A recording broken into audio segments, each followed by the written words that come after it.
নমস্কার বন্ধুরা, আর জি কুকিং চ্যানেলে আপনাদের সবাইকে স্বাগত। আজকে নিয়ে হাজির হয়ে গেলাম দুর্দান্ত স্বাদের আলু পটলের নিরামিষ রেসিপি নিয়ে, যেটা থাকলে কষা মাংস ফেলে সবাই খাবে। তো চলুন শুরু করা যাক। আমি এখানে কিছুটা পটল খোসা ছাড়িয়ে দু টুকরো করে কেটে নিয়েছি, আর নিয়েছি বেশ কিছুটা আলু বেশ বড় বড় টুকরো করে কেটে নিয়েছি। এবার একটা কড়াই গরম করে দিয়ে দেব তেল। তেলটাকে গরম করে সামান্য একটু লবণ দিলাম আর খুব সামান্য একটু হলুদ দিলাম। দিয়ে দেব কেটে রাখা পটলগুলোকে দিয়ে নাড়াচাড়া করে বেশ লাল লাল করে পটলগুলো ভেজে নিয়েছি। এখন পটলগুলো তেল ঝরিয়ে উঠিয়ে নিতে হবে। বাজারের কচি পটল এইভাবে একদিন রান্না করে দেখবেন, সবাই কিন্তু চেটে পুটে খাবে, এতটাই টেস্টি হয়। পটলগুলো উঠিয়ে নিয়ে এই তেলের মধ্যে দিয়ে দেব কেটে রাখা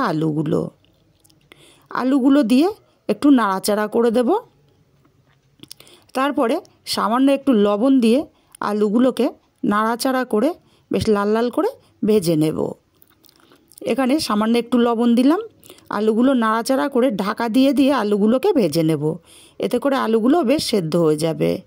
আলুগুলো ভাজা হতে থাক, ততক্ষণে মশলা করে নেব। মিক্সচার জারের মধ্যে 10-12টা কাজু বাদাম দিয়ে দিলাম। কাজু বাদামগুলো আমি ভেঙে দিয়েছি। আর 1 চামচ দিলাম চারমগজ। অল্প জল দিয়ে মিহি করে পেস্ট আমরা রেডি করে নেব। পেস্টটা আমার একদম পারফেক্টভাবে রেডি, এক সাইডে রেখে দেব। দিয়ে আর একটা মশলা করে নেব। একটা বাটির মধ্যে 1 চামচ আদা বাটা নিয়েছি, 1/2 চামচ দিলাম জিরে গুঁড়ো, 1/2 চামচ ধনে গুঁড়ো, 1/2 চামচ লঙ্কার গুঁড়ো, 1/2 চামচ হলুদ, আর দেব সামান্য একটু কাশ্মীরি লঙ্কার গুঁড়ো। 1 চামচ চিনি দিয়ে দিলাম। অল্প জল দিয়ে মশলাটাকে গুলে নেব।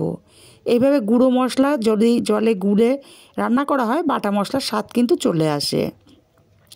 মশলাটা গুলে নিয়েছি, এক সাইডে রেখে দেব। এবার এদিকে ঢাকাটা খুলে নেব। আলুগুলোও আমার বেশ লাল লাল করে ভাজা হয়ে গেছে। এখন আলুগুলোকে তেল ঝরিয়ে উঠিয়ে নিতে হবে। বন্ধুরা, রেসিপিটা যদি ভালো লাগে অবশ্যই একটা লাইক দিতে ভুলবেন না। আপনাদের একটা লাইক অত্যন্ত গুরুত্বপূর্ণ।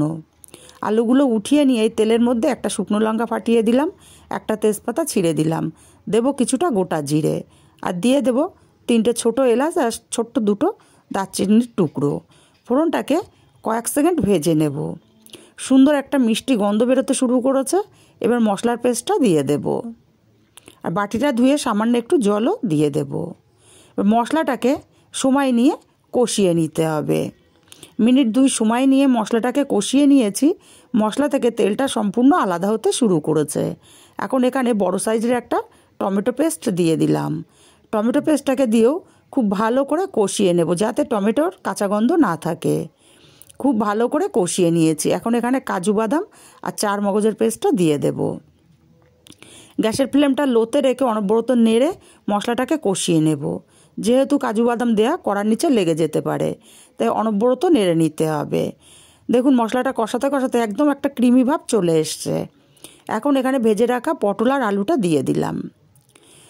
পটল আলুটাকে দিয়ে মশলার সাথে নাড়াচাড়া করে খুব ভালো করে মিশিয়ে দেব। এবার দিয়ে দেব স্বাদ মতো লবণ। তবে লবণটা বুঝে দিতে হবে, কারণ পটল ভাজার সময় আলু ভাজার সময় আমরা লবণ ব্যবহার করেছিলাম। লবণটাকে দিয়ে পটল আলুটাকে আরও মিনিট 2-3 সময় নিয়ে কষিয়ে নিয়েছি।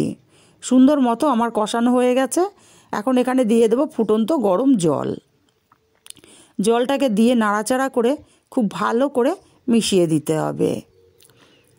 আর আমি এখানে ঢাকা দিচ্ছি না, কারণ আলুগুলো ভাজতে ভাজতে নরম হয়ে গেছিলো, আর পটলগুলোও তো কচি, ভাজতে ভাজতে নরম হয়ে গেছে।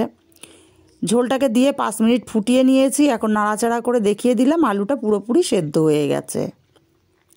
এখন ওপর থেকে দিয়ে দেব 1 চামচ ঘি। ঘিটা অবশ্যই দিতে হবে, যেহেতু নিরামিষ রান্না।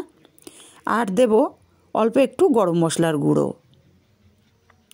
ঘি আর গরম মশলাটাকে দিয়ে খুব ভালো করে নাড়াচাড়া করে মিশিয়ে দিতে হবে।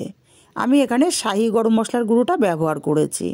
গ্যাসটা অফ করে 5 মিনিট ঢাকা দিয়ে রেখে আলাদা পাত্রে নামিয়ে নিয়েছি। রেসিপিটা কেমন লাগলো কমেন্ট করে জানাতে ভুলবেন না।